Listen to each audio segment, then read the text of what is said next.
Hello everyone, PCS by तरुण में स्वागत है। आज हम यहाँ पर नेक्स्ट आईएएस की टेस्ट सीरीज की बात करेंगे जो हम यूपी पीसीएस की टेस्ट सीरीज को लगा रहे हैं। आज की जो हमारी टेस्ट सीरीज है वो हमारी इतिहास की टेस्ट सीरीज होने वाली है। टेस्ट नंबर 2 इतिहास की टेस्ट सीरीज की बात करेंगे और ये बहुत ज्यादा महत्वपूर्ण है क्योंकि टेस्ट नंबर 1 हम ऑलरेडी लगा चुके हैं इस चैनल पर। सबसे इंपोर्टेंट बात है, इस चैनल पर हम जीएस वर्ल्ड की टेस्ट सीरीज को लगा रहे हैं। जीएस वर्ल्ड की बात की जाए तो ध्येय आईएएस की टेस्ट सीरीज हमारी लग रही है, दृष्टि की टेस्ट सीरीज को हम लगा रहे हैं, मेक आईएएस की टेस्ट सीरीज लग रही है, संस्कृति की टेस्ट सीरीज को लगा रहे हैं और हम अभी हाल ही में नेक्स्ट आईएएस की टेस्ट सीरीज में हमने यहां पर स्टार्ट को कर दिया है। लगभग 6 से 7 कोचों की टेस्ट सीरीज इस चैनल पर लग रही है। कहीं ना कहीं आपके लिए चैनल रामबाण हो सकता है, एक बार विजिट जरूर कर लीजिएगा। चलिए पहले क्वेश्चन की तरफ हम बढ़ते हैं।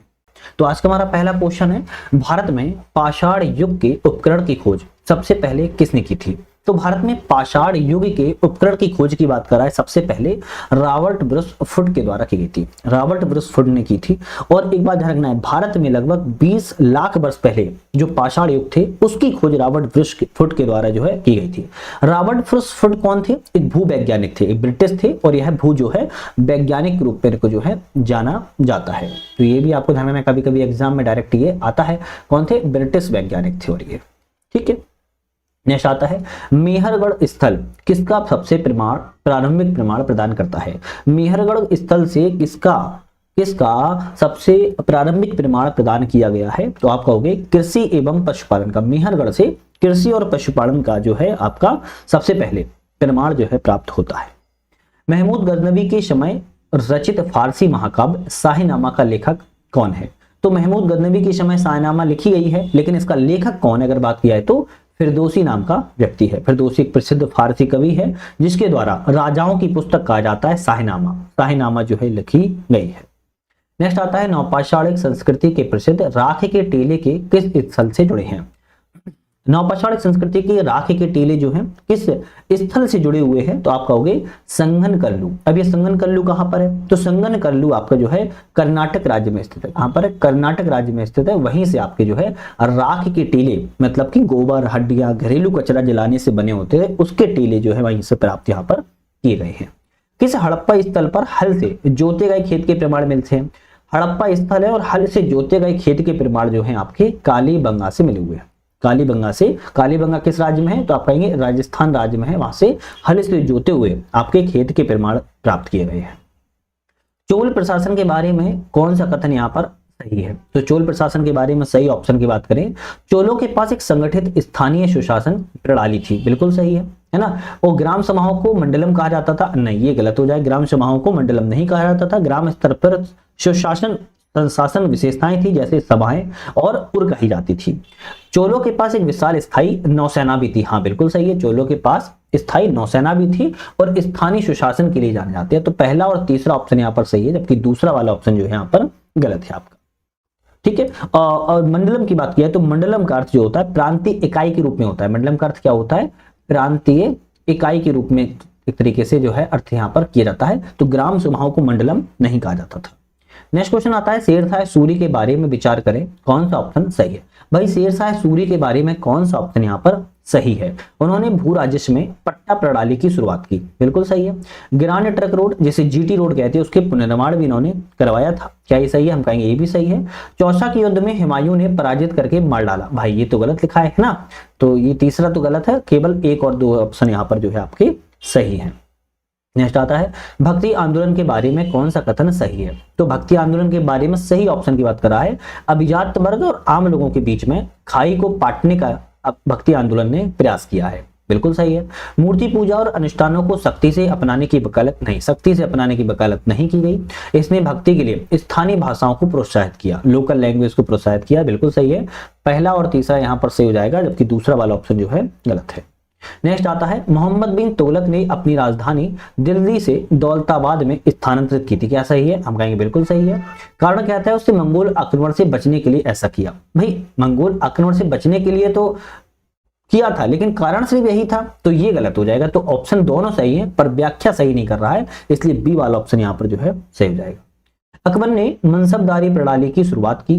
क्या सही है? हम कहेंगे हाँ बिल्कुल सही है। वह नागरिक और सैन्य सेवाओं का केंद्रीकरण करना चाहता था। बिल्कुल सही है। तो कारण भी सही है और दोनों ऑप्शन भी सही है, इसलिए ए वाला रहेगा। ए आर दोनों सही है और आर ए की सही व्याख्या कर रहा है। ए ऑप्शन पर हम टिक करेंगे। नेक्स्ट क्वेश्चन बात करेंगे, भारत में शुरुआती तुर्की आक्रमणों खासकर महमूद गजनवी के आक्रमणों की सफलता का मुख्य कारण क्या है? तो महमूद गजनवी की सफलता का आक्रमण की बात करा क्या है, भारत में राजनीतिक एकता जो थी उसका बहुत ज्यादा अभाव था और यही सबसे ज्यादा कारण रहा है कि दूसरे देश के लोग यहाँ पर आके आक्रमण करते थे, जीत जाते थे, लूटपाट करते थे, क्योंकि यहाँ पर राजनीतिक एकता नहीं थी, विखंडन हुआ करता था, मतलब कि अलग अलग बट्टे थे। भारत में चांदी का सबसे पहला उपयोग किस सांस्कृतिक संदर्भ में किया गया? भाई भारत में चांदी का सबसे पहला उपयोग किस सांस्कृतिक संदर्भ में किया गया? हड़प्पा संस्कृति में देखने को मिलता है। इन चारों में बात करें तो हड़प्पा संस्कृति में देखने को सबसे पहले मिलता है। कौन अपने पुरातत्विक योगदान से गलत तरीके से मिले, मतलब कि इन चारों में गलत कौन सा है? तो बात करें वी.एस. वाकड़कर, भीमबेटका बिल्कुल सही है, जी.एच. मार्शल मोहनजोदड़ो बिल्कुल सही है, दयाराम साहनी हड़प्पा ये भी सही है, वाई.डी. शर्मा, वाई.डी. शर्मा की बात की जाए, वाई.डी. शर्मा की बात किया तो लोथल सही है, तो हम कहेंगे भाई गलत है। क्या है भाई? गलत है। लोथल जो है आपका वाई.डी. शर्मा से संबंधित जो है गलत है। वाई.डी. शर्मा ने लोथल की खुदाई नहीं की है, ध्यान रखना है। लोथल की खुदाई किसने की है? एस.आर. राव के द्वारा की गई है। एस.आर. राव ने जो है लोथल की खुदाई की है, तो डी ऑप्शन यहाँ पर जो है आपका गलत था। नेक्स्ट क्वेश्चन की बात करेंगे, दक्खन क्षेत्र में अलाउद्दीन खिलजी के साम्राज्य की राजधानी कहां पर स्थापित की गई थी? दक्खन क्षेत्र में अलाउद्दीन खिलजी के साम्राज्य की राजधानी देवगिरी स्थापित जो है की गई थी। सिंधु घाटी सभ्यता के बारे में पूछ रहा है, कौन सा ऑप्शन यहाँ पर सही है? भाई सिंधु घाटी सभ्यता के बारे में सही ऑप्शन कौन सा है? मुख्यतः यह कैसी सभ्यता थी? नगरीय प्रकृति की सभ्यता थी, बिल्कुल सही है। चित्रलिपि का उपयोग यहाँ पर किया गया है, बिल्कुल सही है। लोहे औजार नहीं, लोहे औजार का प्रयोग नहीं किया गया। गाय को मिट्टी की मूर्तियां मोहरों पर बार बार चित्रित नहीं, ये भी नहीं किया गया। तो पहला और दूसरा केवल सही है, जबकि तीसरा और चौथा ऑप्शन जो है यहाँ पर गलत है। नेक्स्ट क्वेश्चन बात करेंगे, भारत में पाषाण युग की संस्कृतियों के संदर्भ पर विचार करें, कौन सा ऑप्शन सही है? भारत में पाषाण युग की संस्कृति के बारे में विचार करना है, कौन सही है? माइक्रोलिथ मेसोलिथिक काल में विशिष्ट औजार हैं, बिल्कुल सही। पशुपालन की शुरुआत नवपाषाण काल में देखने को मिलती है, ये भी सही है। कृषि का पहला प्रमाण बुर्जहोम से मिलता है, तो भाई साहब कृषि का पहला प्रमाण बुर्जहोम से नहीं मिलता है, जबकि मेहरगढ़ से मिलता है। कहां से? मेहरगढ़ से मिलता है ना, बलूचिस्तान में स्थान है। तो तीसरा गलत है, केवल पहला और दूसरा ऑप्शन यहाँ पर सही है। भीमबेटका शैलाश्रयों के संदर्भ पर विचार करें, कौन सा ऑप्शन सही है? भीमबेटका शैलाश्रय के बारे में मध्य प्रदेश में रायसेन जिले के पास स्थित है, सही है। मध्यपाषाण काल की चित्रकारी के यहाँ पर प्रमाण भी प्राप्त होते हैं, ये भी सही है। नगरीय वस्तुओं के प्रमाण नहीं, यहाँ से नगरीय वस्तुओं के प्रमाण नहीं मिले, केवल पहला और दूसरा ऑप्शन यहाँ पर जो है सही है। भारतीय इतिहास में वैदिक काल के संदर्भ पर विचार करें, कौन सा ऑप्शन यहाँ पर सही है? भारतीय इतिहास में वैदिक काल के बारे में विचार करें। प्रारंभिक वैदिक समाज एक पशुपालक समाज, करेक्ट है। उत्तर वैदिक समाज एक कृषक समाज बन गया था। कैसा बन गया समाज? कृषक समाज बन गया था, ये भी सही है। प्रारंभिक वैदिक काल में लोहे का प्रयोग नहीं बढ़ा था। ऋग्वैदिक में 16 महाजनपदों का उल्लेख भी नहीं है, तो तीसरा और चौथा गलत है, जबकि पहला और दूसरा ऑप्शन यहाँ पर जो है आपका सही है, सी ऑप्शन यहाँ पर सही रहेगा। नेक्स्ट आता है कि महमूद गजनवी के संदर्भ पर विचार करें, इनमें से कौन सा ऑप्शन जो है सही है? तो महमूद गजनवी के बारे में, भारत पर 17 बार आक्रमण किया था महमूद गजनवी ने, बिल्कुल सही है। शाहीनामा के लेखक फिरदौसी इसके संरक्षण में थे, ये भी सही है। अल-बरूनी उनके साथ आए और तारीख-ए-यामनी की रचना की है। तो भाई साहब तारीख-ए-यामनी की रचना आपकी कौन सी है? तारीख-ए-यामनी की रचना की बात करें तो उत्बी है, ना कि अल-बरूनी है। कौन सी है? उत्बी है। तो ऑप्शन कहेंगे हम तीसरा गलत है, केवल पहला और दूसरा सही है, तो हम बी वाले पे टिक करेंगे। दिल्ली सल्तनत के प्रशासन के बारे में विचार करना है, कौन सा ऑप्शन सही है? तो दिल्ली सल्तनत के प्रशासन के बारे में, सल्तनत सुल्तान को एक मंत्री परिषद की सहायता करती थी, बिल्कुल करेक्ट। भू राजस्व प्रणाली को इक्तदारी कहा जाता था, ये भी सही है। अलाउद्दीन खिलजी ने कठोर बाजार नियंत्रण लागू किया, ये भी सही है। दीवानी रियासत का पद सैन्य समन्वय नहीं, दीवानी रियासत का पद सैन्य समय संबंधित नहीं था, बाजार नियंत्रण से संबंधित था। किसका? बाजार नियंत्रण से संबंधित था। तो ऑप्शन जो चौथा वाला है वो गलत है, केवल 1, 2, 3 ऑप्शन यहाँ पर सही है। देखो आप लोग, छोटा सा एक रिक्वेस्ट रहती है कि चैनल को सब्सक्राइब, लाइक, शेयर करके बेल आइकन प्रेस कर लिया करो, जिससे कि अच्छा भी लगता है, मोटिवेशन मिलता है। कहीं ना कहीं आप लोग ये समझो कि आप लोग काम करता हूँ आपके लिए, वीडियो बनाता हूँ, तो मोटिवेशन थोड़ा बहुत चाहिए होता है ना, अच्छा लगता है। भारत में फारसी त्योहार नौरोज की शुरुआत किसने की थी? भारत में फारसी त्योहार जो नौरोज की शुरुआत है किसके द्वारा? तो हम कहेंगे बलबन के द्वारा की गई थी। किसने? बलबन ने। अब बलबन का टाइम पीरियड क्या रहा है? 1266 से लेके 1287 रहा है बलबन का टाइम पीरियड। गुलाम वंश के प्रभावशाली शासक के रूप में इसको जाना जाता है। तो नौरोज की शुरुआत क्या है? बलबन के द्वारा की गई थी। वह चिश्ती सूफी संत कौन थे जिन्होंने अलाउद्दीन खिलजी को मिलने से मना कर दिया? ऐसे कौन थे आपके चिश्ती संत रहे जिन्होंने अलाउद्दीन खिलजी से मना कर दिया था मिलने से?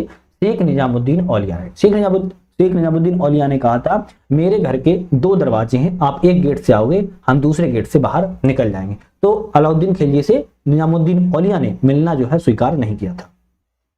अलाउद्दीन खिलजी के आर्थिक सुधारों के बारे में विचार करें, कौन सा ऑप्शन जो है सही है? तो आर्थिक सुधारों के बारे में उन्होंने घर कर मतलब कि घर ही गलत लिखा है, घर ही कर, चराई कर मतलब कि चराने वाली चीजों पर कर को लगाया था, बिल्कुल ठीक है। भूमि के मापन के लिए राजस्व को निर्धारण किया था, ये भी सही है। राशन कार्ड जैसी सार्वजनिक प्रणाली को शुरुआत किया था, एक तरीके से पीडीएस मान लो आप, तो हम कहेंगे ये भी सही है। उपरोक्त में से डी ऑप्शन रहेगा, सभी ऑप्शन जो है आपके करेक्ट है। नेक्स्ट आता है कि जाति व्यवस्था का सबसे प्राचीन साहित्यिक उल्लेख किस ग्रंथ में मिलता है? तो जाति व्यवस्था का सबसे प्राचीन साहित्यिक उल्लेख की बात की जाए ऋग्वेद में सबसे ज्यादा देखने को मिलता है। किसमें? ऋग्वेद में देखने को मिलता है। चंदूदड़ों के संदर्भ पर विचार करें, इनमें से कौन सा ऑप्शन जो है आपका सही है? चंदूदड़ों के बारे में विचार करें, हड़प्पा स्थल का प्रमुख बंदरगाह, अरे बंदरगाह तो एक ही था, कौन था? लोथल बंदरगाह था। कहां पर? गुजरात राज्य में स्थित है, तो पहला गलत हो गया। एकमात्र चंदूदड़ नगर था जो गढ़ सीताडेल नहीं था, बिल्कुल हम कहेंगे क्या है ये सही है ना, सही है। घग्गर नदी के तट पर, अब भाई घग्गर नदी तट पर नहीं था। हड़प्पा स्थल का एक औद्योगिक नगर था, चंदूदड़ भी सही। तो दूसरा और चौथा सही है, तो हम कहेंगे सी वाला सही हो जाएगा, जबकि पहला और तीसरा ऑप्शन यहाँ पर गलत है।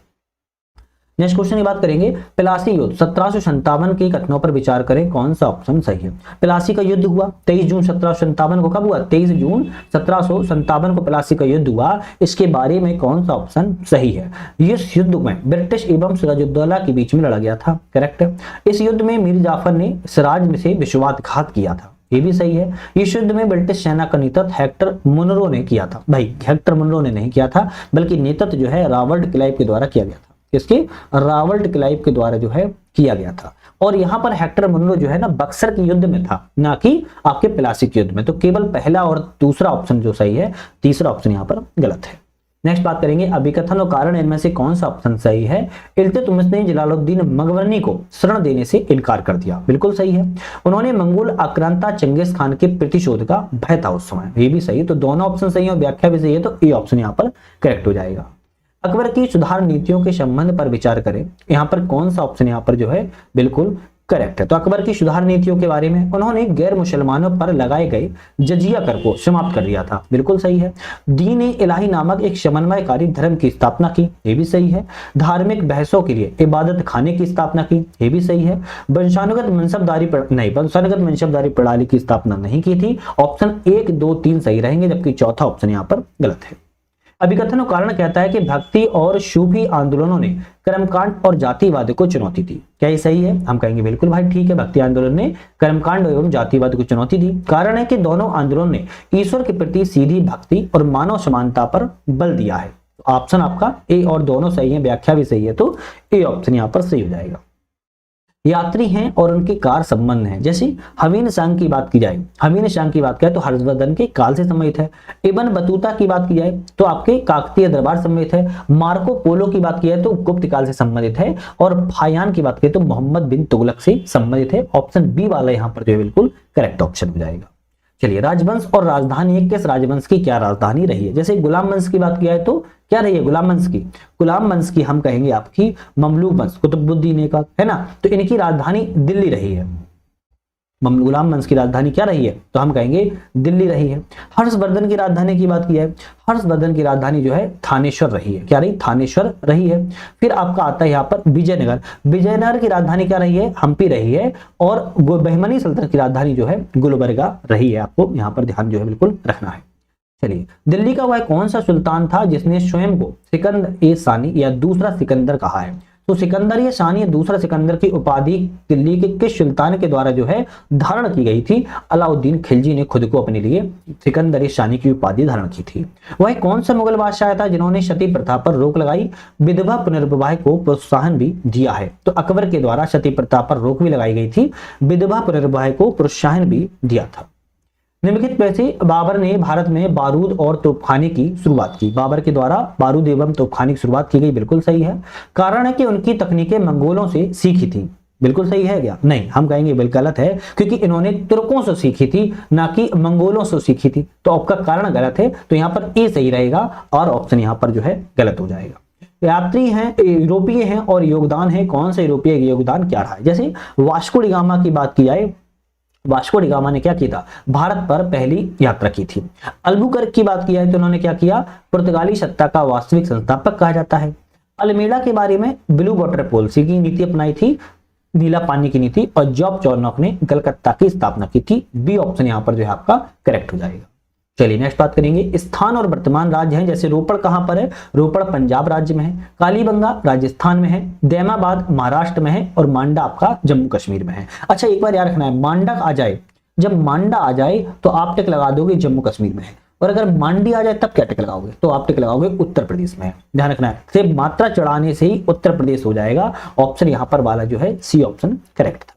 चलिए नेक्स्ट बात करेंगे, चालीसों का समूह जिसे हम चहलगानी कहते हैं, बलबन के द्वारा स्थापित किया गया। क्या ये सही है? हम कहेंगे भाई क्या है? गलत है। तो चहलगानी प्रथा या चालीसों का समूह जो है इल्तुतमिश के द्वारा शुरू किया गया। किसने?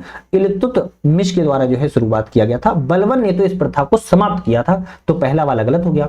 बलबन के बाद में चहलगानी को समाप्त कर दिया गया ताकि राज सत्ता सुदृढ़ की जा सके। तो हम कहेंगे हाँ बिल्कुल, तो केवल दूसरा वाला सही रहेगा, पहला वाला ऑप्शन जो है आपका गलत है। किस अधिनियम ने पहली बार भारतीय उच्चायुक्त इंडियन हाई कमीशन पद से प्रस्तुत किया था? तो भारतीय उच्चायुक्त पहली बार का पद प्रस्तुत किया था किस अधिनियम के द्वारा? आप कहेंगे भारत सरकार अधिनियम 1919 में। किसमें? भारत सरकार अधिनियम 1919, जिसे मॉन्टेग्यू चेम्सफोर्ड सुधार अधिनियम भी कहा जाता है। एक तरफ सूफी सिलसिला है और संस्थापक है, तो चिश्ती की बात की जाए, चिश्ती की अगर बात करें तो ख्वाजा मुइनुद्दीन चिश्ती सम्मिलित हैं। शोहरावर्दी की बात किया है तो बहाउद्दीन जकारिया सम्मिलित हैं। कादरी की बात किया है तो अब्दुल कादिर जिलानी सम्मिलित हैं। और नक्शबंदी की बात करें तो ख्वाजा बहाउद्दीन सम्मिलित हैं। ऑप्शन जो यहाँ पर है वो सी वाला ऑप्शन यहाँ पर जो है करेक्ट हो जाएगा। चलिए नेक्स्ट बात करेंगे, यहाँ पर पद हैं और कार हैं, कौन सा पद किस कार से संबंधित? जैसे मीर बख्शी सैन्य भर्ती सम्मिलित था, दीवान रियासत बाजार नियंत्रण सम्मिलित था, वाक्यानवीस समाचार रिपोर्टर सम्मिलित था, कोतवाल जो है नगर पुलिस से समय था। ऑप्शन ए वाला सही है, क्योंकि चारों ऑप्शन यहाँ पर सही मिले हुए हैं। बात करेंगे, जहांगीर ने अपने शासनकाल में जब्ती प्रणाली की शुरुआत की। क्या ये सही है? तो हम कहेंगे भाई गलत है। जहांगीर ने जब्ती प्रणाली की शुरुआत नहीं की थी, बल्कि अकबर के द्वारा जब्ती प्रणाली की शुरुआत को किया गया था। जब्ती प्रणाली भूमि मापन और फसल उत्पादकता पर आधारित हुआ करती थी। बिल्कुल सही है, ऑप्शन केवल दूसरा सही रहेगा, पहला वाला ऑप्शन जो है यहाँ पर गलत हो जाएगा। चलिए नेक्स्ट बात करेंगे, किस वायसराय के शासनकाल में वर्नाक्यूलर प्रेस एक्ट 1878 पारित किया गया था? तो वर्नाक्यूलर प्रेस एक्ट जो है आपके लॉर्ड लिटन, किसके? लॉर्ड लिटन के कार्यकाल में जो है पारित यहाँ पर किया गया था। ध्यान रखना है, लॉर्ड लिटन के कार्यकाल में 1878 में दमनकारी कदमों में से एक था, जिसमें वर्नाक्यूलर प्रेस एक्ट जो है 1878 जो है संबंधित है। रैयतवाड़ी व्यवस्था कहां लागू की गई? तो रैयतवाड़ी व्यवस्था जो है सबसे पहले बॉम्बे एवं मद्रास में शुरुआत की गई थी। रैयतवाड़ी व्यवस्था की बात किया तो थॉमस मनरो, कैप्टन रीड ने मद्रास और बॉम्बे प्रेसिडेंसी में सबसे पहले इसको लागू किया था। असहयोग आंदोलन के बारे में विचार करें, कौन सा ऑप्शन यहाँ पर सही है? तो असहयोग आंदोलन के बारे में विचार करना है, जलियांवाला हत्याकांड के विरोध में इसकी शुरुआत की गई थी। नहीं, आई तो गलत हो जाएगा, है ना? गलत है। सरकारी स्कूलों उपाधियों के बहिष्कार को शामिल इसमें किया गया था। बिल्कुल सही है। अचानक चोरी चोरा कांड के बाद इसे वापस ले लिया गया था, तो ये भी सही है। ऑप्शन रहेगा दूसरा और तीसरा सही है, जबकि पहला वाला ऑप्शन जो है यहाँ पर गलत है ना? पहला वाला ऑप्शन जो है गलत है। चलिए नेक्स्ट बात करेंगे, भारतीय परिषद अधिनियम 1919 के बारे में कौन सा कथन यहाँ पर सही है? तो भारतीय परिषद अधिनियम 1919 के बारे में, प्रांतों में 1919 में द्वैध शासन प्रणाली की शुरुआत की गई थी। बिल्कुल करेक्ट है। महिलाओं को मताधिकार प्रदान किया गया? नहीं, ये तो गलत हो जाएगा, इसमें महिलाओं को मताधिकार नहीं दिया गया था।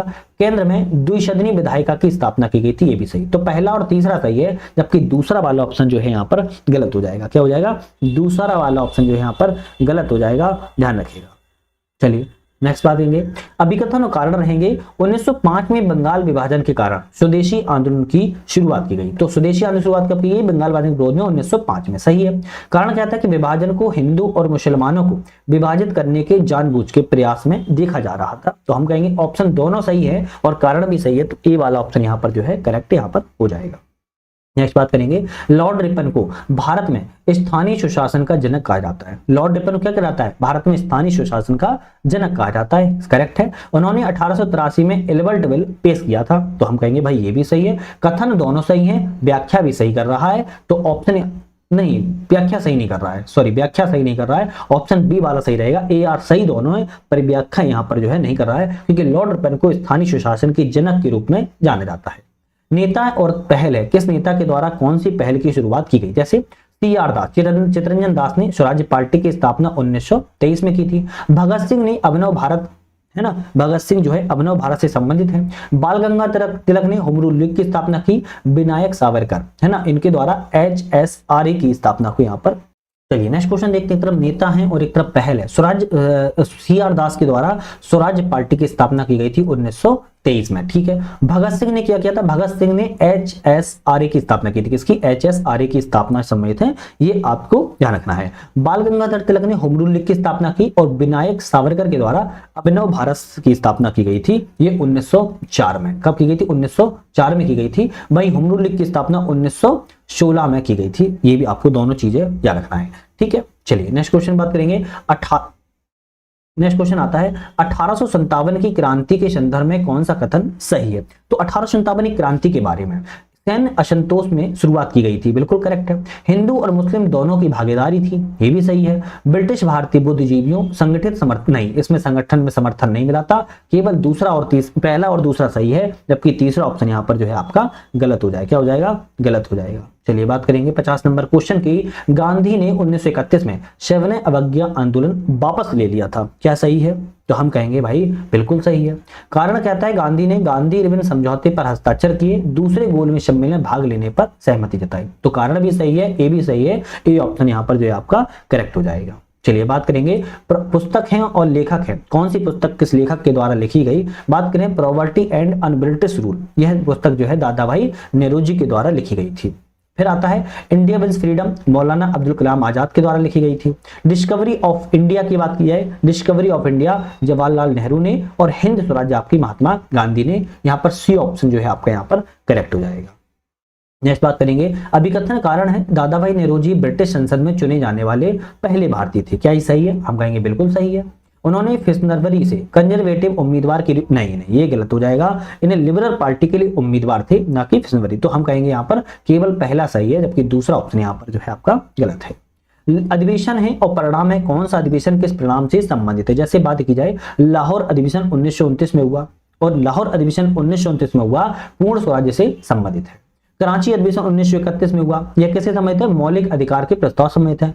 सूरत अधिवेशन 1907 में हुआ, यह किससे संबंधित है? ये आपके सूरत अधिवेशन 1907 में हुआ, यह किस संबंधित है? वैचारिक मतभेद संबंधित है ना, गरम दल और नरम दल के बीच में विभाजन से। कलकत्ता अधिवेशन 1906 में स्वराज्य की मांग संबंधित है। सभी ऑप्शन सही मिले हुए हैं, ध्यान रखिएगा। तो यहाँ पर आप लोग टिक जो है आप यहाँ पर ए वाले पे ऑप्शन पे कर देंगे।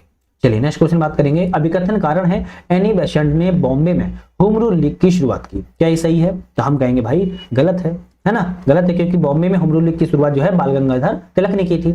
वह थ्योसॉफिकल सोसाइटी से जुड़ी थी, क्या सही है? हम कहेंगे हाँ, ये थ्योसॉफिकल सोसाइटी से तो जुड़ी थी, लेकिन इन्होंने बॉम्बे में होम रूल लीग की स्थापना की। होम रूल लीग की स्थापना तो की है, पर बॉम्बे में नहीं की, और भी जगह इन्होंने की हुई है। नेक्स्ट आता है आंदोलन और नेता है, कौन सा आंदोलन किस नेता से संबंधित है? जैसे एक का आंदोलन मदारी पासी संबंधित है। बारदौली सत्याग्रह की बात की जाए सरदार वल्लभ भाई पटेल संबंधित है। मोपला विद्रोह की बात की जाए आपके कौन है संबंधित? तो हम कहेंगे मुस्लिम किराएदार संबंधित है। और किसान सभा NG रंगा से संबंधित है। ऑप्शन हमारा यहाँ पर ए वाला भी करेक्ट है, क्योंकि सभी ऑप्शन सही है। अभिकथन कारण है 1859 से 60 का नील विद्रोह बंगाल में सफल रहा, क्या रहा? बंगाल में सफल रहा, बिल्कुल सही है। कर्ण कहता है कि विद्रोह को स्थानीय जमींदारों का नेतृत्व और सशक्त समर्थन प्राप्त हुआ था, नहीं हुआ था, केवल इसी ए वाला सही है, किंतु आर ऑप्शन यहाँ पर जो है गलत है।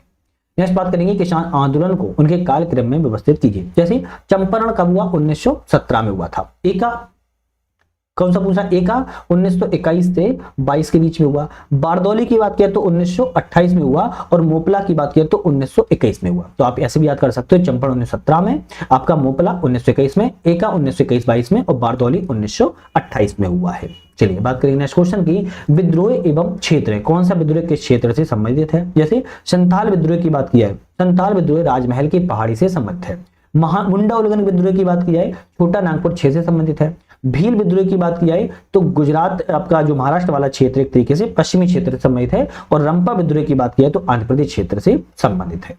बात करेंगे बिरसा मुंडा ने ब्रिटिश राज के खिलाफ विद्रोह किया था, क्या सही है? बिल्कुल सही है। उन्होंने धर्मांतरण, जमीन छीने जाने के विरुद्ध में आंदोलन चलाया था, तो ये भी सही है। ए आर दोनों सही है, तो हमारा विकल्प रहेगा ए आर दोनों सही है, और व्याख्या भी सही कर रहा है। एक कालक्रम में व्यवस्थित कीजिए, जैसे वर्नाक्यूलर प्रेस एक्ट कब पारित हुआ, तो वर्नाक्यूलर प्रेस एक्ट जो है 1878 से संबंधित है। एल्बर्ट बिल विवाद 1883 संबंधित है। हंटर आयोग की 1882 संबंधित है। पहला फैक्ट्री अधिनियम 1881 संबंधित है। तो अब आप देखो तो 4 3 2 1 4 3 2 1 है क्या? नहीं, आपका है आपका पहला, फिर आपका कौन सा हो जाएगा? चौथा। पहला, चौथा, दूसरा और तीसरा, ए ऑप्शन यहाँ पर जो है करेक्ट हो जाएगा। निम्नलिखित में से घटनाओं को घटित होने के क्रम में व्यवस्थित कीजिए। जैसे बात की जाए कांग्रेस सोशलिस्ट पार्टी की स्थापना, कांग्रेस सोशलिस्ट पार्टी की स्थापना 1934 सही है। शबना विज्ञा आंदोलन जो है 1930 में हुआ। भारत छोड़ो आंदोलन 1942 में, और कैबिनेट मिशन योजना 1946 में। तो इस तरीके से आप इनको एक लाइन में याद कर लो, एग्जाम में बहुत आते हैं। नेक्स्ट आता है कि भारत सरकार अधिनियम 1935 को पूरी तरह लागू नहीं किया गया था, क्या ये सही है? बिल्कुल सही है। कारण है कि ब्रिटिश को डर था इससे भारतीय रियासतों पर उनका नियंत्रण कमजोर ना हो जाए। तो हम कहेंगे दोनों सही हैं, पर व्याख्या सही नहीं कर रहा है। ए आर सही दोनों है, परंतु व्याख्या जो यहाँ पर सही नहीं की जा रही। नेक्स्ट आता है क्वेश्चन चार्टर अधिनियम 1853 में प्रतिस्पर्धात्मक सिविल सेवा की शुरुआत की गई थी, बिल्कुल करेक्ट है, की गई थी। इसने बोर्ड ऑफ कंट्रोल में भारतीय, अरे तो गलती हो गया ना, तो 1853 में क्या की गई थी? सिविल सेवा की शुरुआत की गई थी। केवल पहला सही है, जबकि दूसरा ऑप्शन यहाँ पर जो गलत है, क्योंकि यहाँ पर बोर्ड ऑफ कंट्रोल के बारे में बात की जा रही है, तो 1784 पिट्स इंडेक्स जो है संबंधित है, इसलिए दूसरा गलत था। नेक्स्ट आता है घटनाओं को एक कार्यक्रम में व्यवस्थित कीजिए। जैसे बेबल योजना 1945 से संबंधित है। क्रिप्स मिशन की बात किया तो 1942 से संबंधित है। कैबिनेट मिशन 1946 संबंधित है, और माउंटबेटन योजना जो 1947 से संबंधित है। तो 1942, 45, 46 और 47, तो आपको इनको याद कर लीजिए।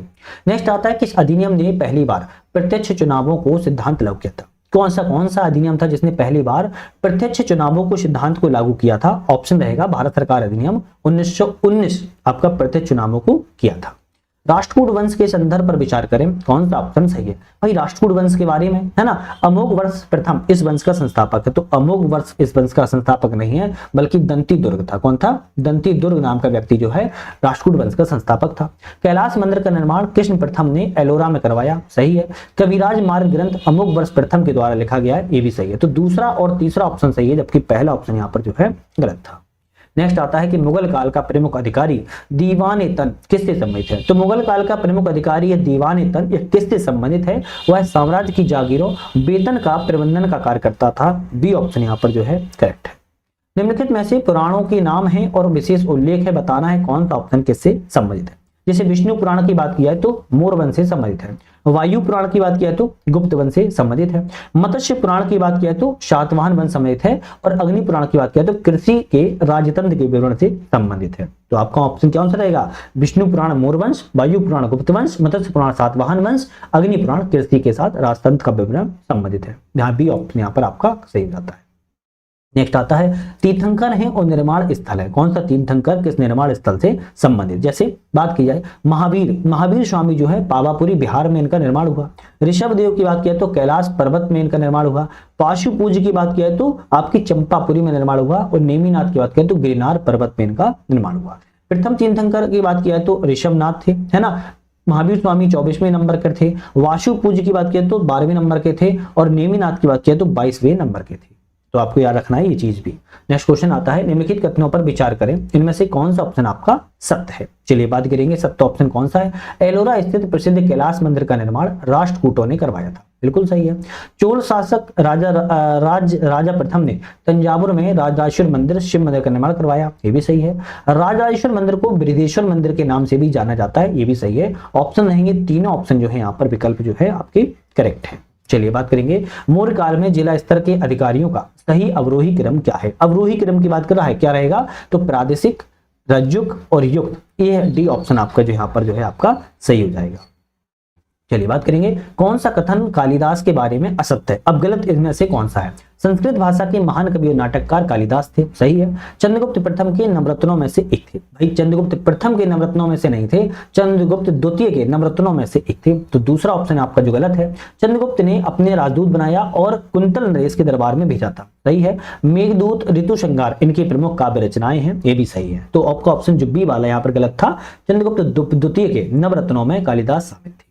निम्नलिखित घटनाओं को कालक्रम में व्यवस्थित कीजिए। तो कौन कौन सी घटनाएं किस कालक्रम में है, जैसे मुस्लिम लीग की स्थापना 1906 से संबंधित है, होम रूल लीग की स्थापना 1916 से संबंधित है, ब्रिटिश सम्राट का दिल्ली दरबार जो है 1911 संबंधित है, और चंपारण में गांधी का आंदोलन की बात की तो 1917 संबंधित है। तो आप याद करो, होम रूल लीग की स्थापना 1916, मुस्लिम लीग की स्थापना 1906, ब्रिटिश सम्राट का दिल्ली दरबार 1911, चंपारण में गांधी का आंदोलन 1917 संबंधित है। कलकत्ता विश्वविद्यालय आयोग कब गठित किया गया था। भाई कलकत्ता विश्वविद्यालय जो आयोग है माइकल सैडलर के द्वारा, किसके, माइकल सैडलर के द्वारा जो है स्थापित किया गया था। कब, 1917 में स्थापित किया गया था। बी ऑप्शन करेक्ट है। बात करेंगे प्रार्थना समाज के संदर्भ पर विचार करें, कौन सा ऑप्शन सही है। प्रार्थना समाज के बारे में, इसकी स्थापना 1886 में डॉक्टर आत्मारंग पांडुरंग ने मुंबई में की थी, सही है। तो इसकी स्थापना 1886 में नहीं, 1867 में आत्मारंग पांडुरंग ने मुंबई में की थी, ये तो ऑप्शन गलत हो गया। महिला शिक्षा प्रार्थना समाज के 4 बिंदुओं सामाजिक एजेंडा में से एक था, तो आपका हम कहेंगे बिल्कुल सही है। तो केवल दूसरा ऑप्शन सही है, पहला वाला ऑप्शन यहाँ पर जो है गलत था। 76 क्वेश्चन है, भारतीय इतिहास में निम्नलिखित में से किन्हें कुलान दरान मतलब कि गंसी किंदंत कहा जाता था। कुलाह दरान जो है किसे कहा जाता था, तो कुलाह दरान किसे कहा जाता था, सैयद लोगों को। किसको, सैयद लोगों को जो है भारतीय इतिहास में कुलाह दरान के रूप में जो है जाना जाता था। कुलाह का अर्थ होता है धार्मिक टोपी या पगड़ी के रूप में, ध्यान रखिएगा। चलिए निम्नलिखित में से दिल्ली सल्तनत के सैयद राजवंश के संदर्भ में विचार करें। यहां पर पूछ रहा है कौन सा ऑप्शन जो है यहां पर क्या है, सही है। चलिए विचार करेंगे कौन सा ऑप्शन सही है। तो सैयद राजवंश की स्थापना खिलजी खान के द्वारा की गई थी, क्या ये सही है, हम कहेंगे हाँ बिल्कुल, सैयद राजवंश की स्थापना खिलजी खान ने की। दूसरा ऑप्शन आता है यहाँ पर, सैयद शासकों ने पैगंबर मोहम्मद से वंश का दावा किया था, क्या ये सही है, हम कहेंगे हाँ ये भी ऑप्शन सही है। तीसरा कहता है अलाउद्दीन आलम शाह इस राजवंश का अंतिम शासक था, तो ऑप्शन रहेगा ये भी करेक्ट है। तो आपका सैयद वंश के बारे में 3 ऑप्शन सही है, हमारा ऑप्शन रहेगा 1, 2 और 3, डी ऑप्शन यहाँ पर सही है। चलिए नेक्स्ट क्वेश्चन की बात कर लेते हैं। गुप्तकालीन मुद्राओं की प्रणाली के बारे में इनमें से कौन सा कथन सही है। तो गुप्तकाल में जो मुद्रा प्रणाली थी उसके बारे में कह रहा है कि कौन सा ऑप्शन सही है। गुप्तकाल में सोने की मुद्राओं को दीनार कहा जाता था, बिल्कुल सही है, दीनार कहा जाता था। चंद्रगुप्त प्रथम के काल में चांदी की मुद्राओं का आरंभ हुआ। भाई चंद्रगुप्त प्रथम के काल में चांदी की मुद्राओं का प्रारंभ हुआ था, नहीं, हम कहेंगे चंद्रगुप्त द्वितीय के काल में चांदी की मुद्राओं का प्रारंभ हुआ था। दूसरा ऑप्शन क्या हो गया, गलत हो गया। तीसरा है गुप्तगिनी मुद्राओं पर शासकों को अनुष्ठान करते युद्ध करते हुए दिखाया गया है, बिल्कुल सही है। तो गुप्त काल में जो शासक हुआ करते थे मुद्राओं पर युद्ध करते हुए अनुष्ठान करते हुए दिखाया गया था, तो पहला और तीसरा सही है, सी वाला ऑप्शन यहाँ पर करेक्ट हो जाएगा। नेक्स्ट क्वेश्चन आता है शिवाजी ने मराठा प्रशासन में केंद्रीकृत राजस्व प्रणाली को लागू किया था, क्या ये सही है, हम कहेंगे भाई बिल्कुल करेक्ट है। कारण कहता है कि रैयतवाड़ी प्रणाली मराठा प्रथाओं पर आधारित थी, दोनों ऑप्शन सही रहेंगे। तो ए आर दोनों सही हैं, आर ए की व्याख्या सही नहीं कर रहा है, बी ऑप्शन आपका जो यहाँ पर करेक्ट हो जाएगा। रैयतवाड़ी प्रणाली जो है ब्रिटिश काल में बहुत संपूर्ण तरीके से लागू की गई थी, लेकिन मराठाओं के में कुछ कुछ चीजों पर यह लागू थी, कुछ कुछ चीजों पर नहीं भी थी, दोनों चीजें यहाँ पर मिली जुली देखने को मिल रही थी। नेक्स्ट ऑप्शन आता है कि वैदिक शासन व्यवस्था में सभा एवं समिति के संबंध में कौन सा कथन सही है। तो वैदिक शासन व्यवस्था में सभा और समिति के बारे में ऑप्शन कौन सा सही है। सभा अधिक लोकतांत्रिक थी, विधायी कार्यों से जुड़ी थी, क्या ये सही है, हम कहेंगे सभा जो थी वरिष्ठ जनों की परिषद थी, प्रशासनिक और न्याय कार्य को देखती थी, भाई गलत हो गया। दूसरा है समिति अधिक कुलीनतावादी थी और न्यायिक कार्यों से संबंधित थी, तो अभी मैंने बताया कि प्रशासनिक और न्यायिक कार्यों से सभा जुड़ी थी, समिति तो नहीं जुड़ी थी, तो ये भी गलत हो गया। महिलाओं को कभी भी सभा और समिति में अनुमति नहीं थी, भाई सबसे पहले महिलाओं को और समिति और सभा में तो अनुमति दी गई थी, तो तीसरा गलत है। यहाँ पर ऑप्शन रहेगा डी, क्यों, तीनों ही ऑप्शन यहाँ पर जो है आपके गलत है। नेक्स्ट आता है निम्नलिखित में से किन अधिनियमों ने विधायी संस्थाओं में भारतीय प्रतिनिधित्व की अवधारणा को प्रस्तुत किया है। तो किन अधिनियमों ने विधायी संस्थाओं में भारतीय प्रतिनिधित्व की अवधारणा को प्रस्तुत किया हुआ है। ऑप्शन चार्टर अधिनियम 1833, नहीं इसने नहीं किया। भारत परिषद अधिनियम 1861 हाँ किया है। भारतीय परिषद अधिनियम 1892। तो 1861 और 92 ने भारतीय अधिनियमों ने विधायी संस्थाओं में भारतीय प्रतिनिधियों को इसमें शामिल करने की अवधारणा को प्रस्तुत किया था। भारतीय परिषद अधिनियम 1861, भारतीय परिषद अधिनियम 1892। ऑप्शन कौन सा सही रहेगा? ऑप्शन बी वाला रहेगा। 2 और 3 ऑप्शन यहां पर सही है, पहला ऑप्शन गलत है। चलिए नेक्स्ट क्वेश्चन देखते हैं। प्लासी का युद्ध, प्लासी का युद्ध कब हुआ था? 23 जून 1757 को हुआ था। पूछ रहा है कि इसके क्या परिणाम थे। तो प्लासी के युद्ध के परिणाम क्या थे? ब्रिटिशों को बंगाल की दीवानी के अधिकार प्राप्त हुए। अरे भाई नहीं हुए थे उस समय। मीर जाफर बंगाल का नवाब बना, हाँ बिल्कुल बना था। भारत में ब्रिटिश राजनीतिक नियंत्रण की नींव रखी गई थी, शुरुआत हुई थी, तो ये भी सही। तो दूसरा और तीसरा ऑप्शन यहाँ पर जो है आपका यहाँ पर करेक्ट हो जाएगा। चलिए नेक्स्ट क्वेश्चन तरफ बढ़ते हैं। अलीगढ़ आंदोलन के संदर्भ में निम्नलिखित कथन में कौन सा कथन यहाँ पर सही है? तो अलीगढ़ आंदोलन के बारे में पूछ रहा है, सही ऑप्शन कौन सा है? इसका नेतृत्व सर सैयद अहमद खान ने किया था, करेक्ट है। इसका उद्देश्य इस्लाम के साथ पश्चिमी वैज्ञानिक शिक्षा को समन्वय स्थापित करना था, ये भी सही है। संवैधानिकता और संसदीय लोकतंत्र को अस्वीकार, नहीं ऐसा नहीं है कि इन्होंने अस्वीकार किया था, है ना। राजनीतिक कट्टरपंथी ये सर सैयद जो है नहीं थे, लोकतंत्र को इन्होंने अस्वीकार नहीं किया था बल्कि स्वीकार किया था। तो ऑप्शन केवल पहला और दूसरा सही रहेगा, जबकि तीसरा ऑप्शन यहाँ पर गलत लिखा है। नेक्स्ट बात करेंगे, कौन से सुधार लॉर्ड विलियम बेंटिंक से संबंधित है? ऐसे कौन से सुधार हैं जो लॉर्ड विलियम बेंटिंक से संबंधित है? ऑप्शन रहेगा सती प्रथा का उन्मूलन किया, बिल्कुल ठीक है। ठगों का दमन किया, ये भी सही है। अंग्रेजी शिक्षा की शुरुआत की, तो तीनों ऑप्शन सही है, डी वाला हो जाएगा। 1, 2, 3 ऑप्शन सही है। निम्नलिखित घटनाओं पर विचार करें, कौन सा व्यवस्था कब अपनाई गई, है ना। जैसे सालबाई की संधि की बात करें 1782 में की गई थी। पिट्स इंडिया एक्ट की बात किया तो 1784 की घटना घटित है।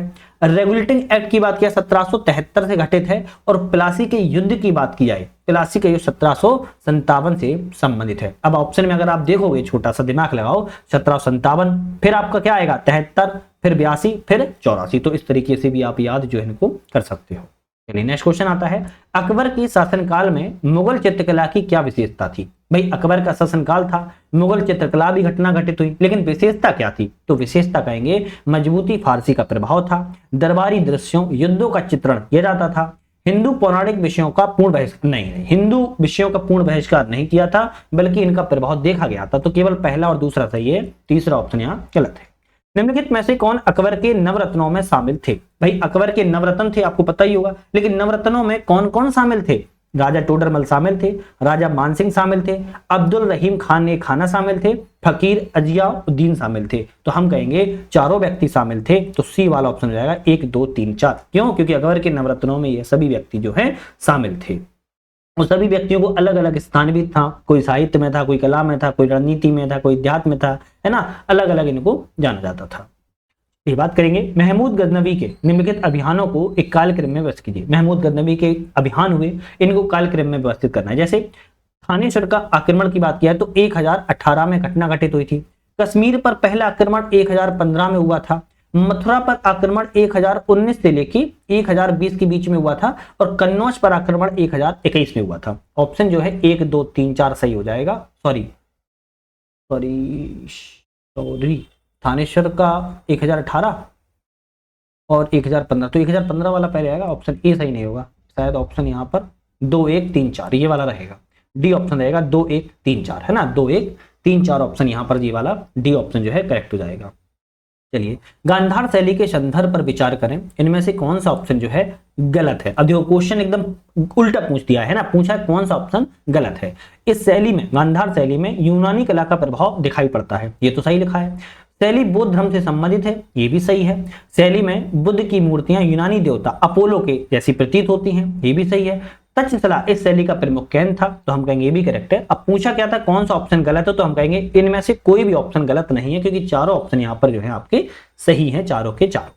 चलिए ऐतिहासिक स्थल है और वर्तमान अवस्थिति है, कौन सा ऐतिहासिक स्थल वर्तमान स्थिति कहाँ है? जैसे मेहरगढ़ पाकिस्तान में है, डेसलपुर गुजरात राज्य में है, सनौली आपका कहाँ है? उत्तर प्रदेश में है, और कुणाल आपका कहाँ पर? कुणाल आपका हरियाणा राज्य में है। तो इनको आपको ध्यान रखना है, मेहरगढ़ पाकिस्तान में, डेसलपुर गुजरात में, सनौली उत्तर प्रदेश में, कुणाल हरियाणा राज्य में स्थित है। चलिए एक तरफ पत्रिकाओं के नाम है और भाषा है, कौन सी पत्रिका किस भाषा के नाम से जानी जाती है? जैसे युगांतर बंगाली, है ना, क्या है युगांतर बंगाली। मराठा की बात की जाए तो अंग्रेजी, कैसी थी मराठा? अंग्रेजी। केसरी केसरी मराठी और अमृत बाजार पत्रिका भी बंगाली थी, ध्यान रखिएगा। चलिए नेक्स्ट क्वेश्चन तरफ बढ़ेंगे। गुप्त काल में सर्वेक्षाध्यक्ष कौन थे? सर्वाध्यक्ष किस विभाग का प्रमुख अधिकारी होता था? तो गुप्त काल में जो सर्वाध्यक्ष होता था वह किस विभाग का था? वह केंद्रीय सचिवालय विभाग का प्रमुख होता था। बी ऑप्शन करेक्ट है, केंद्रीय सचिवालय विभाग का प्रमुख था। निम्नलिखित घटनाओं को एक कालक्रम में व्यवस्थित करना है। जैसे साइमन कमीशन का भारत आगमन कब हुआ? साइमन कमीशन का भारत आगमन 1928 में हुआ था। असहयोग आंदोलन की शुरुआत कब हुई? तो असहयोग आंदोलन की शुरुआत 1920 में हुई।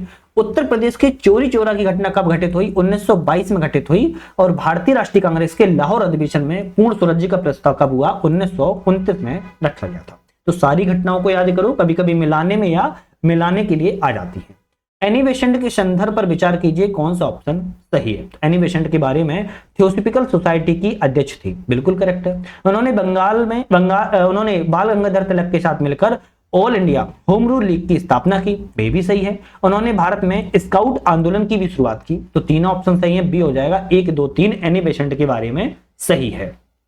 ठीक है, चलिए बात करेंगे। ब्रिटिशों ने 1856 में अवध को अपने साम्राज्य में मिला लिया, क्या ये सही है? हम कहेंगे बिल्कुल सही बात है। अवध बार बार ब्रिटिश शासन के विरुद्ध विद्रोह नहीं, अवध एक बार जब उसमें अवध शामिल हो गया था तो सहयोगी देश के रूप में, सहयोगी राज्य के रूप में, तो उसने कभी भी विद्रोह नहीं किया था। तो ऑप्शन केवल पहला वाला सही रहेगा और ऑप्शन जो है यहाँ पर गलत है।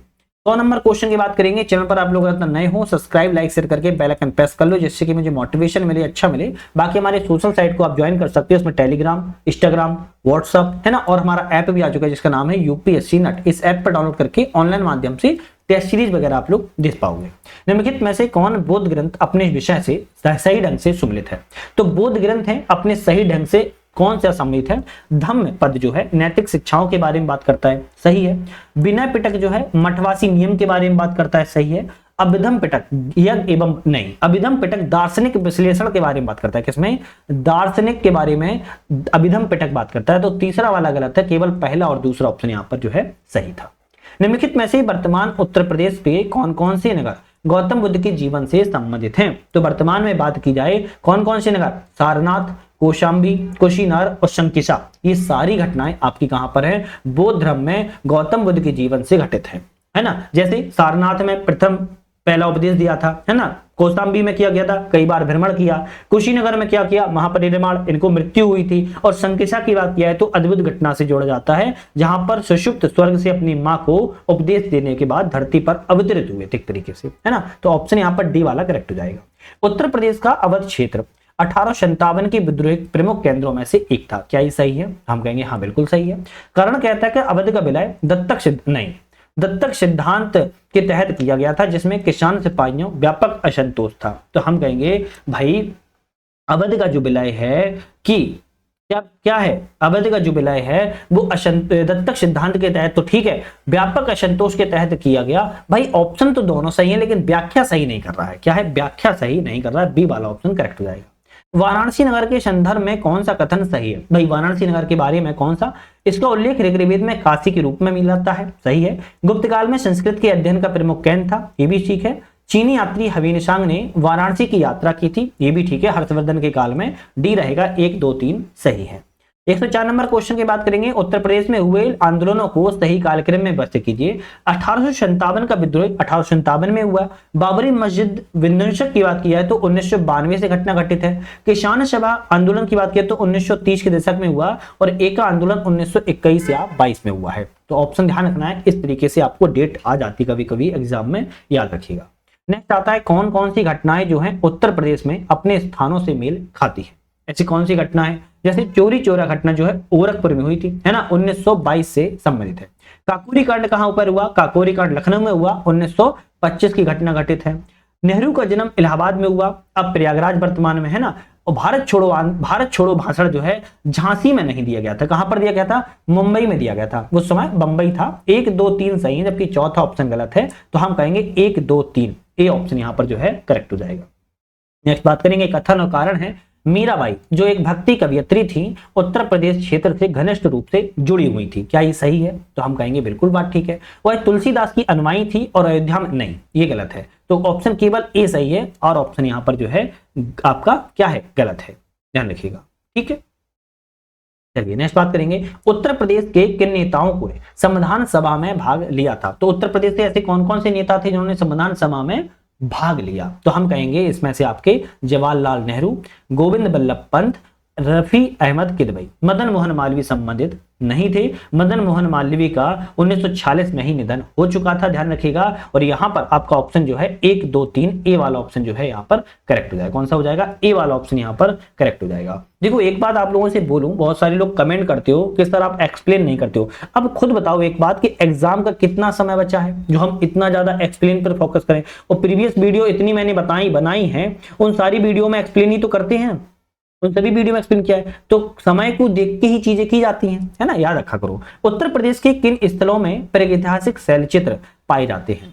तो यहाँ पर प्रागैतिहासिक शैलचित्र जो है उत्तर प्रदेश के किन स्थलों में पाए जाते हैं, हम कहेंगे सोनभद्र में पाए जाते हैं, चित्रकूट में पाए जाते हैं। बिठूर झांसी में नहीं पाए जाते। ऑप्शन 1 और 2 सही रहेगा, जबकि यहाँ पर जो है 2 3 और 4 गलत है। तो सोनभद्र और चित्रकूट में पाए जाते हैं। अभिकथन एक और कारण है, इनमें से पूछ रहा है कौन सा ऑप्शन जो है सही है। बात करेंगे प्रयागराज, जिसका पूर्ण नाम इलाहाबाद था, 20वीं सदी के आरंभ में भारतीय राष्ट्रवाद का केंद्र बन गया था। बिल्कुल सही है। यह यूनाइटेड प्रोविंस में ब्रिटिश सेना का मुख्य, नहीं ये नहीं था। तो ऑप्शन जो रहेगा यहाँ पर ए सही है, किंतु आर ऑप्शन जो गलत है यहाँ पर ऑप्शन बी वाला यहाँ पर करेक्ट हो जाएगा। चलिए नेक्स्ट बात करेंगे, कौन सी चीजें उत्तर प्रदेश की सांस्कृतिक विरासत से संबंधित हैं। तो उत्तर प्रदेश में सांस्कृतिक विरासत से कौन कौन सी चीजें संबंधित हैं। तो हम कहेंगे रामनगर की रामलीला संबंधित है, कथक नृत्य शैली संबंधित है, हिंदुस्तानी शास्त्रीय संगीत घराना परंपरा से संबंधित है। मथुरा में भरतनाट्यम मथुरा में होता है, भरतनाट्यम कहाँ होता है? तमिलनाडु में होता है। तो भाई मथुरा गलत है। तो 1 2 3 सही है, जबकि चौथा ऑप्शन गलत है। नेक्स्ट आता है, उत्तर प्रदेश के किन किन स्थलों का संबंध जैन तीर्थंकरों से है। भाई उत्तर प्रदेश में जैन तीर्थंकरों का संबंध किससे है? अहिरोरा से है, वाराणसी से है, अयोध्या से है, देवगढ़ से है। तो चारों ऑप्शन सही हैं आपके जैन धर्म से। हम कहेंगे डी ऑप्शन करेक्ट हो जाएगा। 1 2 3 4 आपके सही है। नेक्स्ट आता है कि उत्तर प्रदेश के राजनीतिक इतिहास के संबंधी घटनाओं पर सही कालक्रम व्यवस्थित कीजिए। तो जैसे इलाहाबाद उच्च न्यायालय की स्थापना कब की गई? 1866 में की गई थी। संयुक्त प्रांत का गठन कब किया गया? संयुक्त प्रांत का जो गठन है आपका कब किया गया था? 1937 में किया गया। लखनऊ विश्वविद्यालय की स्थापना की बात 1920 में की गई और लखनऊ राज्य संग्रहालय की स्थापना की बात की जाए आपकी 1863 में की गई थी। तो ध्यान रखिएगा, इन डेटों को याद कर लो आप लोग। चलिए नेक्स्ट बात करेंगे, काकोरी षड्यंत्र के संदर्भ में कौन सा कथन यहाँ पर पूछ रहा है सही है। तो काकोरी षड्यंत्र के बारे में, इसका उद्देश्य ट्रेन से सरकारी धन को लूटना था, करेक्ट है। अशफाक उल्लाह खां और राम प्रसाद बिस्मिल इस षड्यंत्र में फांसी दी गई थी, तो ये भी सही है। इस षड्यंत्र की जिम्मेदारी HSRA को, नहीं ये गलत है आपका, है ना। तो केवल पहला और दूसरा सही है, जबकि तीसरा ऑप्शन जो है आपका क्या है? गलत है। क्यों? काकोरी षड्यंत्र का संबंध जो है आपका 1925 से संबंधित है और HSRA की स्थापना ही भाई 1928 में की गई। तो ये जिम्मेदारी कैसे मिल गई? पहली जिम्मेदारी मिल गई, वाह। तो ये ऑप्शन गलत है। उत्तर प्रदेश के प्राचीन नगरों में से कौन विभिन्न राजवंशों की राजधानियां थी। तो उत्तर प्रदेश में कुछ प्राचीन नगर रहे हैं और विभिन्न राजवंशों की राजधानी, बात करें यहाँ पर विभिन्न राजवंशों की राजधानी के बारे में, तो जैसे कौशाम्बी वत्स की राजधानी थी, क्या ये सही है? तो हम कहेंगे करेक्ट है। कन्नौज हर्षवर्धन की राजधानी थी, ये भी सही है। श्रावस्ती वैशाली की थी क्या? तो हम कहेंगे नहीं, वैशाली बिहार में है। कहां पर है वैशाली? बिहार राज्य में है। और झांसी सुगवंश की, भाई ये भी नहीं थी। तो भाई ये भी, तो तीसरा और चौथा गलत है। यहां पर पहला और दूसरा सही है, हम सी वाले पे टिक लाएंगे। 1 और 2 सही है, जबकि तीसरा और चौथा गलत है। अब कथन और कारण है, जैसे बात की जाए, तुलसीदास ने रामचरितमानस की रचना उत्तर प्रदेश के अवधी बोली में की है, क्या करेक्ट है? हाँ बिल्कुल करेक्ट है। अवधी मुगल काल में उत्तर भारत की दरबारी भाषा थी, क्या ये सही है? भाई अगर बात करें, मुगल काल की आधिकारिक भाषा फारसी थी। कौन सी थी? फारसी थी, ना कि आपकी दरबारी भाषा अवधी थी, है ना। दरबारी भाषा अवधी थी। तो ऑप्शन कौन सा रहेगा? भाई ए तो सही है, किंतु आर ऑप्शन गलत है। सी ऑप्शन यहाँ पर सही हो जाएगा। चलिए बात करेंगे, उत्तर प्रदेश के किन नेताओं का संबंध आजाद हिंद फौज से है? INA से है। तो आजाद हिंद फौज से प्रेम कुमार सहगल का संबंध है, लक्ष्मी सहगल का संबंध है। राम सिंह ठाकुर और शिव वर्मा का संबंध नहीं है। ऑप्शन 1 वाला रहेगा। 1 2 सही है। नेक्स्ट बात करेंगे, वर्तमान उत्तर प्रदेश में कौन से प्राचीन विश्वविद्यालय हैं? तो उत्तर प्रदेश में प्राचीन विश्वविद्यालय तक्षशिला तो भाई उत्तर प्रदेश में नहीं है ना। नालंदा भी उत्तर प्रदेश में नहीं है। वाराणसी उत्तर प्रदेश में, सारनाथ, तो वाराणसी और सारनाथ ये आपके प्राचीन विश्वविद्यालय उत्तर प्रदेश संबंधित हैं। 3 और 4 सही हो जाएंगे, पहला और दूसरा गलत हो जाए। क्यों? तक्षशिला सबसे पहले तो याद करो पाकिस्तान में है और नालंदा आपके बिहार में है, तो उत्तर प्रदेश में तो है ही नहीं, ध्यान रखिएगा। इलाहाबाद संधि 1765 के परिणाम क्या थे? भाई अब ये बढ़िया क्वेश्चन है। इलाहाबाद की संधि 1765 में हुई, आपका बक्सर के युद्ध के बाद 1764 में जो हुआ था उसके बाद इलाहाबाद की संधि हुई। इसके परिणाम क्या रहे? तो अंग्रेजों को बंगाल, बिहार और उड़ीसा की दीवानी अधिकार मिल गए थे, सही है। अवध को सुजाउद्दौला को जुर्माना लेकर वापस दिया गया, ये भी सही है। मुगल सम्राट शाह आलम द्वितीय को वार्षिक पेंशन भी दी गई थी। तो तीनों ऑप्शन आपके इलाहाबाद की संधि के बारे में सही है। कौन सा यहां पर जो है सही सुमेलित है? सही सुमेलित कौन सा है अगर बात करें तो ख्वाजा मुइनुद्दीन चिश्ती अजमेर से संबंधित है क्या? अजमेर से संबंधित है क्या? तो हम कहेंगे सलीम चिश्ती की बात की है, फतेहपुर सीकरी से संबंधित है, यहां पर दूसरा वाला आपका सही है। लेकिन ख्वाजा मुइनुद्दीन चिश्ती की बात की जाए ये आपका सही नहीं है। निजामुद्दीन औलिया दिल्ली से, ये भी आपके नहीं है। और ख्वाजा कुतुबुद्दीन बख्तियार अमरोहा भी, क्योंकि ये 1, 3 और 4 ये आपके अजमेर से संबंधित, कहां से? अजमेर से संबंधित हैं, जबकि शेख सलीम चिश्ती फतेहपुर सीकरी से संबंधित हैं। ऑप्शन क्या रहेगा? ऑप्शन कहेंगे हम केवल पहला वाला सही है, जबकि 1, 3, 4 ऑप्शन यहां पर जो है सही मिलानी है। अजमेर से तीनों संत जो है संबंधित है, ना कि दिल्ली से है ना। दिल्ली और अजमेर से संबंधित है, दिल्ली और अजमेर से, ध्यान रखिएगा। चलिए नेक्स्ट क्वेश्चन आता है, चरखी दादरी उत्तर प्रदेश की एक प्रमुख पुरातात्विक स्थल है। चरखी दादरी उत्तर प्रदेश का नहीं है, हरियाणा का है। क्या है? चरखी दादरी जो है हरियाणा का एक स्थल है, ये गलत हो गया। आज कहता है वह ताम्रपाषाण युगीन ग्रामीण बस्तियों के प्रमाण यहां से मिले हैं। क्या ये सही है? तो हम कहेंगे हाँ ये सही है कि इसमें ताम्रपाषाण कालीन स्थल मिले हैं प्रमाण। तो ए गलत है, किंतु आर ऑप्शन सही है, तो सी वाले पे हम टिक करेंगे।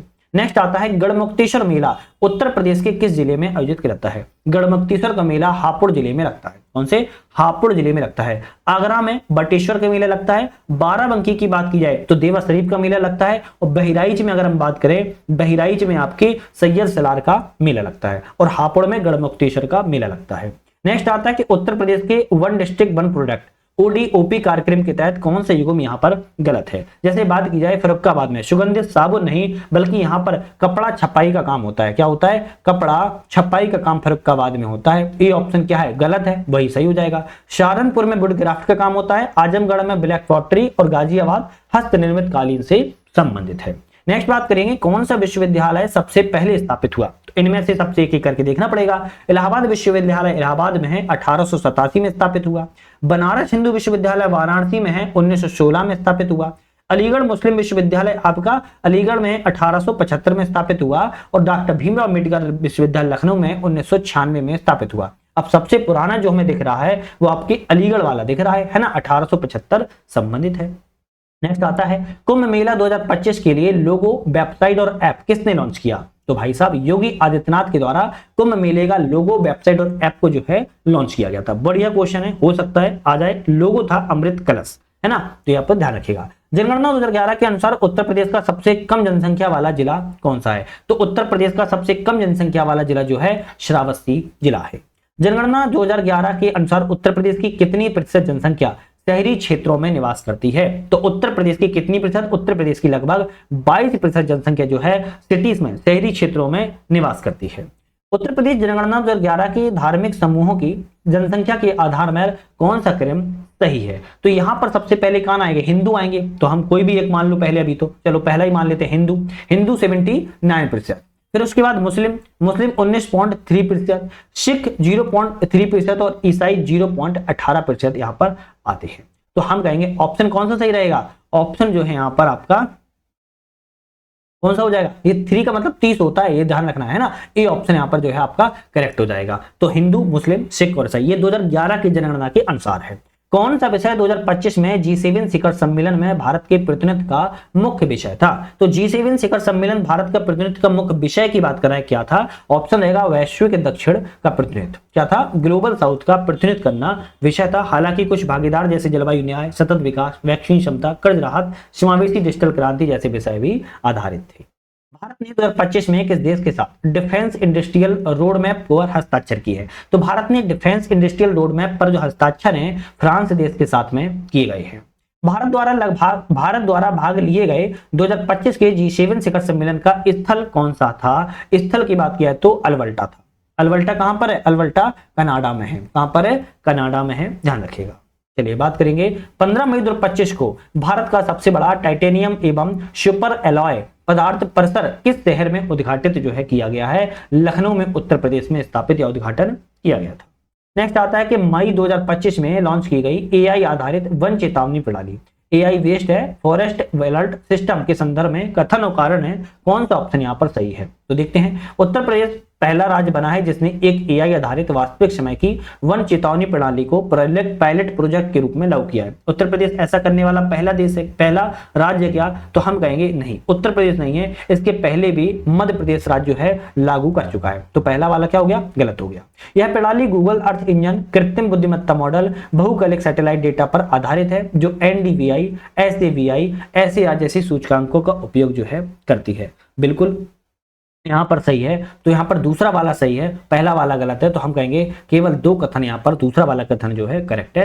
MP ने सबसे पहले वन चेतावनी प्रणाली को शुरुआत किया था एआई आधारित वेश से, और मध्य प्रदेश ने पहली बार किया, उत्तर प्रदेश ने दूसरी बार किया है। ऑपरेशन ब्लैक फॉरेस्ट के बारे में बात कर रहा है, कौन सा ऑप्शन यहां पर सही है? ऑपरेशन ब्लैक फॉरेस्ट के बारे में पूछ रहा है, कौन सा ऑप्शन सही है? यह अभियान 21 अप्रैल 2025 को छत्तीसगढ़ के नारायणपुर और बीजापुर जिलों में शुरुआत किया गया। बिल्कुल सही है। दूसरा है, यह अब तक का सबसे लंबा समन्वित नक्सल विरोधी अभियान था जिसे CRPF और छत्तीसगढ़ पुलिस के द्वारा ज्वाइंट रूप से संचालित किया गया। ये भी सही है। तीसरा है, इस अभियान में 27 नक्सलियों को ढेर किया गया जिसमें वामपंथी उग्रवादी नेता नंबाला केशव राव भी शामिल थे। तो ऑप्शन तीनों शामिल है, ऑप्शन रहेगा डी वाला। 1, 2, 3 ऑप्शन यहाँ पर आपके सही है। कोई क्वेश्चन आपको अगर ऐसा लगता है कि हम थोड़ा फास्ट बोल गया तो वीडियो को थोड़ा सा स्लो कर लिया करो या फिर पुश करके भी पढ़ लिया। उत्तर प्रदेश सरकार ने Uttar Pradesh agri and rural enterprise ecosystem strengthening और एआई प्रज्ञा पहल किस अंतरराष्ट्रीय संगठन के साथ में शुरुआत की है, जिसको हम शॉर्टकट में UPAREES बोलते हैं? किस अंतरराष्ट्रीय संगठन के साथ शुरुआत की है? तो विश्व बैंक, वर्ल्ड बैंक के साथ में इन्होंने शुरुआत या पहल की गई है। चलिए नेक्स्ट क्वेश्चन आता है। हाल ही में केंद्रीय मंत्री अश्विनी वैष्णव ने भारत में का पहला 3 नैनोमीटर चिप डिजाइन केंद्र किस शहर में उद्घाटन किया हुआ है? तो नोएडा में स्थापित जो है, नोएडा में उद्घाटन के द्वारा किया गया है। कोयला गैसीकरण वित्तीय प्रोत्साहन योजना के बारे में कौन सा कथन यहाँ पर सही है? विचार करें।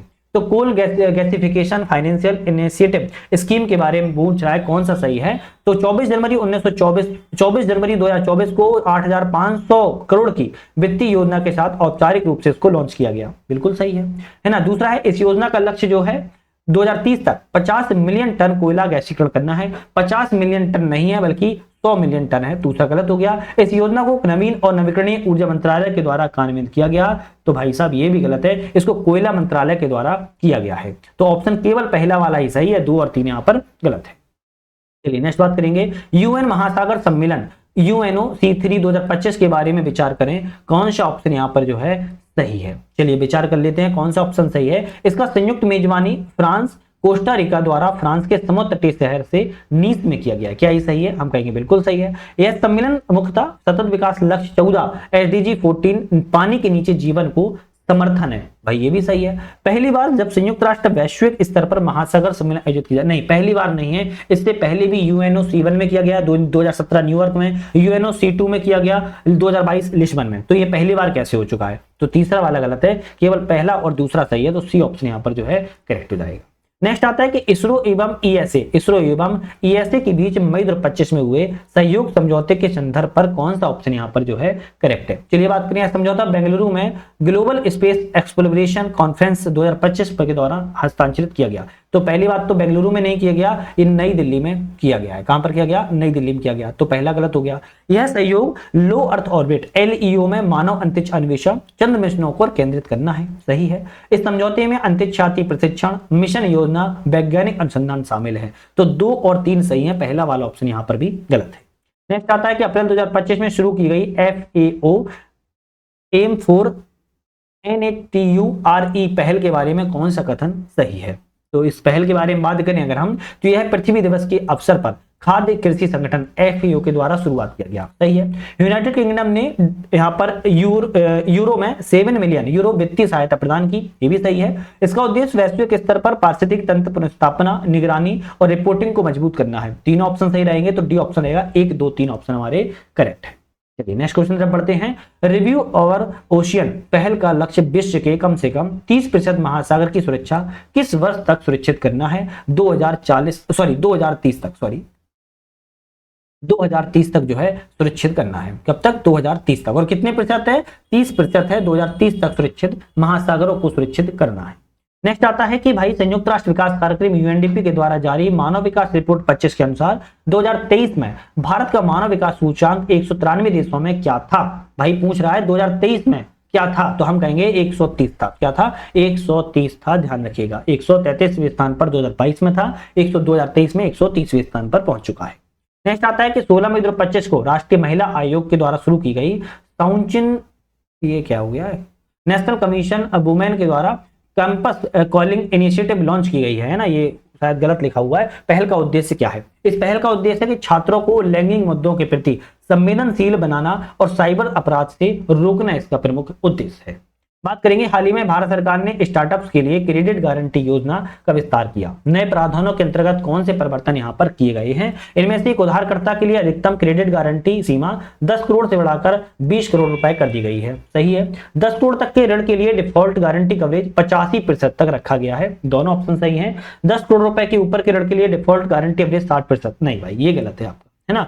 तीसरा वाला गलत है क्योंकि 60% नहीं 75% है, तो 1, 2 सही है। तीसरा वाला ऑप्शन यहाँ पर गलत है। चलिए नेक्स्ट बात करेंगे। खेलो इंडिया बीच गेम्स 2025 का पहला संस्करण 19 से 25 मई के बीच में किस केंद्रशासित प्रदेश में आयोजित किया गया था? तो इसका संस्करण जो है आपका दमन-दीव दादर नगर हवेली में आयोजन किया गया था।